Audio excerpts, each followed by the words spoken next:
a very beautiful insight in the Parsha. We have in this week's Parsha the Dalet Lishonos HaGeula, 4 different words that are used to describe the redemption that Klal Yisrael is going to be able to experience from Yetzias Mitzrayim, from the time that we're slaves in Mitzrayim until we are eventually free.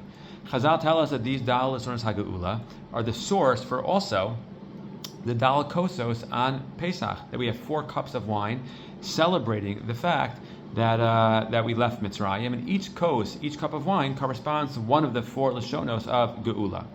It is somewhat of a machlokas harishonim, but our common practice, at least amongst Ashkenazim, is that we recite a Borei Pri Hagafen separately in a distinct way on each of the Dalet Kosos. Each one is mechayiv, each one demands its own bracha.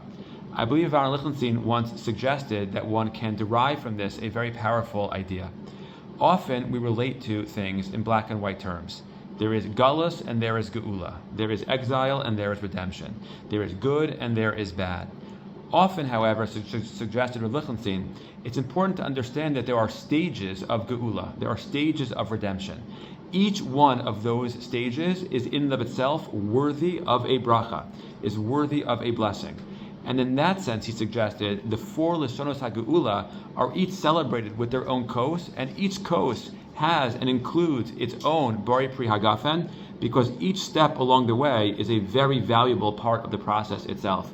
We all have in our own development different stages of growth and different stages of development.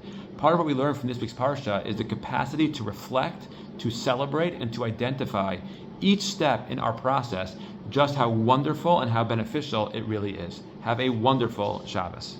Good Shabbos, good Shabbos, good Shabbos.